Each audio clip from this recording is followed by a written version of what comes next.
ఒక ముసలివాడు మరియు అతని మనవడు. ఒకానొకప్పుడు ఒక చిన్న గ్రామంలో జాక్ అనే పిల్లవాడు తన తండ్రితో నివసించేవాడు. జాక్ను జాక్ ద జాలీ అని అక్కడి గ్రామ ప్రజలందరూ పిలిచేవారు. ఎందుకంటే అతని ఎట్టి పరిస్థితుల్లోనూ మంచి మానసిక స్థితిలోనే ఉండేవాడు. హాయ్ జాక్ ద జాలీ, మీరు ఫిషింగ్ కి వెళ్తున్నారా? నేను చేపలను పట్టే బదులు నేను వాటితో స్విమ్ చేస్తూ ఉంటాను. మీరు అద్భుతంగా చెప్పారు Jack. Have a nice day. మీకు కూడా సార్. జాక్ ద జాలీ, మీరు ఎక్కడున్నారు? నేను ఇంటికి వెళ్తున్నాను. లిటిల్ హెన్సిల్ కు హలో చెప్పండి. నేను ఖచ్చితంగా చెప్తాను. జాక్ తన కొడుకు హెసెల్ ను ప్రేమిస్తున్నాడు, ఎందుకంటే అతను ప్రపంచంలో ఉన్న ఒకే ఒక వ్యక్తి. అతను తన కొడుకును బాగా చూసుకునేవాడు. తల్లి లేకపోవడం ఎప్పుడూ అనుభవించనివ్వలేదు. నువ్వు బ్రోకలీ తిను, లేకపోతే రాక్షసుడు వచ్చి తినేస్తాడు. ఇంకా తను చాలా బలంగా అవుతాడు. తను చాలా బలంగా అవ్వాలని నువ్వు అనుకుంటూ ఉన్నావా? లేదు, నేను చెయ్యను. హ్యాన్సల్, ఇప్పుడు నువ్వు స్నానం చేసే సమయం వచ్చేసింది. ఈరోజు చాలా చలిగా ఉంది. నాకు స్నానం చెయ్యాలని లేదు. చూడు బాబు, నువ్వు స్నానం చెయ్యకపోతే నీ నుండి దుర్వాసన వస్తుంది. అప్పుడు నీతో ఎవరు ఫ్రెండ్స్ అవ్వరు. మరి అది నువ్వు కావాలనుకుంటున్నావా? లేదు, వద్దు. ఒకరోజు హెసెల్ తన సూప్ను ఒక చిన్న గిన్నెలో తీసేటప్పుడు ఆ గిన్నె జారిపోయింది. అది ముక్కలుగా విరిగింది. పాపం హెసెల్ ఏడవడం మొదలుపెట్టాడు. అతని తండ్రి ఓదార్చడానికి వెంటనే వచ్చాడు. ఓ బాబు, ఇది చాలా చాలా మంచిది. నేను నీకోసం కొత్త గిన్నె కొంటాను. చింతించకు నువ్వు. ధన్యవాదాలు నాన్న. సమయం గడిచిపోయింది. హెసెల్ ఒక అందమైన వ్యక్తిగా ఎదిగాడు. గ్రామంలోని అందరూ అతన్ని హసన్ ద హ్యాండ్సమ్ అని పిలిచేవారు. చూడండి, హ్యాన్సల్ ది హ్యాండ్సమ్ వస్తున్నాడు. అతను ఒక కలలా అనిపిస్తాడు. హే హెన్సల్ ద హ్యాండ్సమ్, నీకు కొబ్బరి నీళ్లు కావాలా? అలాగే, తప్పకుండా. కానీ మరొకసారి చూస్తాను, ఎందుకంటే నేను మా తండ్రి గారిని చూడడానికి వెళ్తున్నాను కాబట్టి. ఓ జాక్ ద ఓల్డ్, అతనికి చెప్పండి హలో. అలాగే, నేను తప్పకుండా చెప్తాను. జాక్ ది జాలీని ఇప్పుడు జాక్ ది ఓల్డ్ అని పిలుస్తున్నారు. అతను వృద్ధుడయ్యాడు, బలహీనపడ్డాడు కూడా. అతనిలోని ఆనందం మసగబారుతోంది. కానీ హ్యాన్సెల్ అతని బాగా చూసుకున్నాడు. అతనికి అవసరమైనప్పుడు ఎల్లప్పుడూ తండ్రి పక్కనే ఉండేలా ఉండేవాడు. రోజులు గడిచిపోయాయి. హ్యాన్సెల్ త్వరలో ఎల్సీ అనే అమ్మాయితో ప్రేమలో పడ్డాడు. వారు ఒకరినొకరు ఎంతో ప్రేమించుకునేవారు. వివాహం చేసుకోవాలని నిర్ణయించుకున్నారు. త్వరలోనే జాక్ ఆశీర్వాదంతో హ్యాన్సెల్ ఎల్సీ వివాహం చేసుకున్నారు. తన కొడుకు సంతోషంగా ఉండడం చూసి తన దారి ఏమిటో అతనికి తెలియలేదు.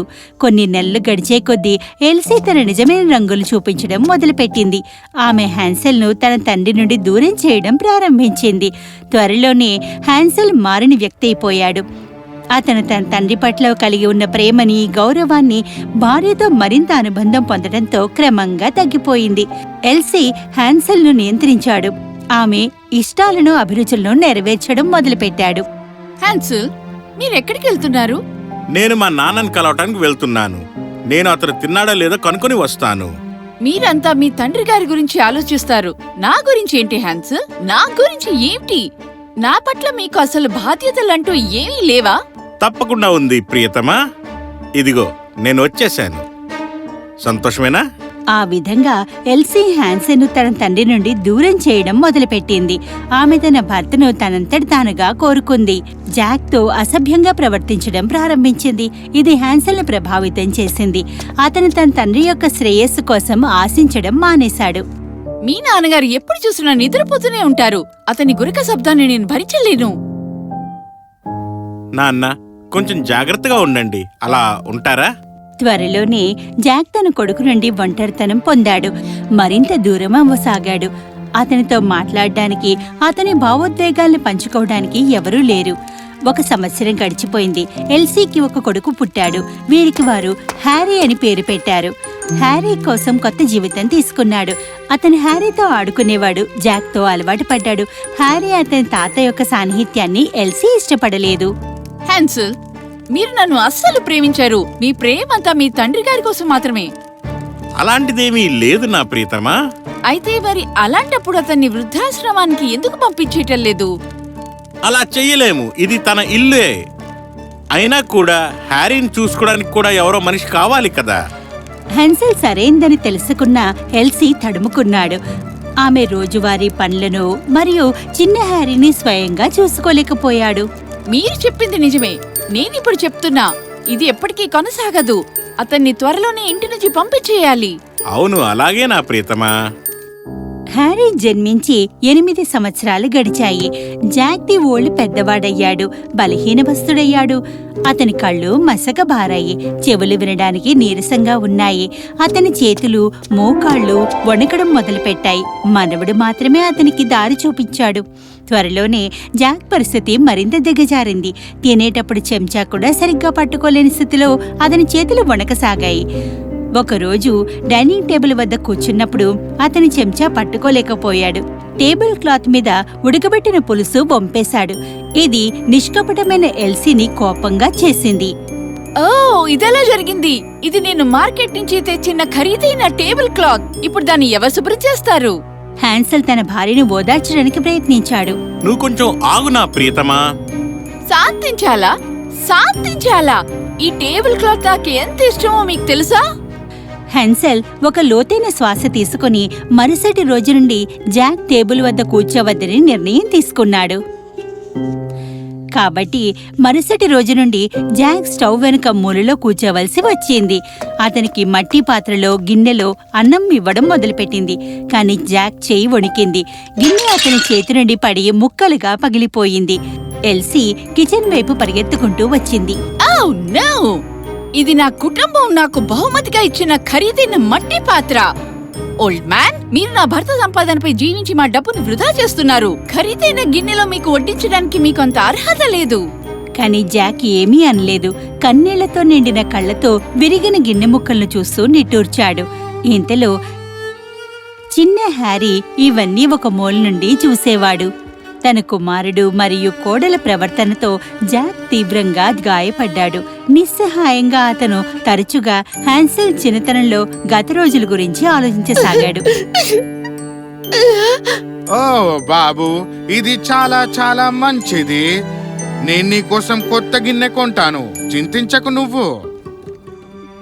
మరుసటి రోజు నుండి ఎల్సీ మరియు హ్యాన్సెల్ అతనికి సగం ఉన్న చిన్న చెక్క గిన్నెను కొన్నారు. అందులో జాక్ తినాల్సి వచ్చేది. కానీ హ్యారీ మాత్రం జాక్ ముఖంలో చిరునవ్వు తెచ్చాడు. హ్యారీ తరచూ వచ్చి తన భోజనం ముగించే వరకు జాక్ పక్కనే కూర్చునేవాడు. వారాలు గడిచిపోయాయి. జాక్ యొక్క సాధారణ విచారకరమైన జీవితం కొనసాగుతోంది. ఒకరోజు ఎల్సీ హ్యాన్సెల్ మంటలతో కూర్చుని ఉండగా హ్యారీ చెక్క ముక్కను సేకరించడం గమనించారు. చూడండి, ఎంత అమాయకంగా ఆడుతున్నాడు మన అబ్బాయి. నువ్వేం చేస్తున్నావు హ్యారీ? నువ్వేమైనా మాకోసం ఇల్లుని కడుతున్నావా? లేదు, నేను మీకోసం చెక్క గిన్నెలు తయారు చేయాలనుకుంటున్నాను. మాకు చెక్క గిన్నెలా? కానీ బాబు, మాకు చెక్క గిన్నెల అవసరం లేదు. ఇప్పుడు కాదు, కానీ మీరు తాత వలె పెద్దయ్యాక మీరు మట్టి పాత్రలను బద్దలు కొట్టడం నాకు ఇష్టం లేదు. అందుకే నేను ఇప్పటి నుండి మట్టి తయారు చేస్తున్నా. ఇది హ్యాన్సెల్ మరియు ఎల్సీల్ని హృదయానికి తాకింది. ఎందుకంటే వారు తమ తప్పుని గ్రహించారు. ఓ ఎల్సీ, మనం ఎంత పెద్ద పాపాన్ని మనం చేశాము. నిజంగానేనండి. మనం మీ నాన్నగారి పట్ల చాలా క్రూరంగా ప్రవర్తించాము కదా. మన చిన్న అబ్బాయి మన కళ్ళు తరిపించాడు. మనం పశ్చాత్తాపపడి మంచిగా ప్రవర్తిద్దాం. అందువలన మరుసటి రోజు నుండి వారు జాక్ను బాగా చూసుకున్నారు. అతను ఎల్లప్పుడూ వారితోనే కలిసి తినేవాడు. ఎప్పటిలాగా ఉల్లాసంగా ఉండేవాడు, సంతోషంగా ఉన్నాడు. హ్యాన్సెల్ తన తండ్రిని ఎప్పుడూ చూసుకుంటారని ప్రతిజ్ఞ చేశాడు. వారి కుమారుడు వారి తల్లిదండ్రుల వృద్ధాప్యంలో ఉన్నప్పుడు ఎల్లప్పుడూ జాగ్రత్తగా చూసుకోవాలని గ్రహించాడు. మీ చిన్నతనంలో ఎంత జాగ్రత్తగా ఉన్నారో మీరు కూడా అలాగే.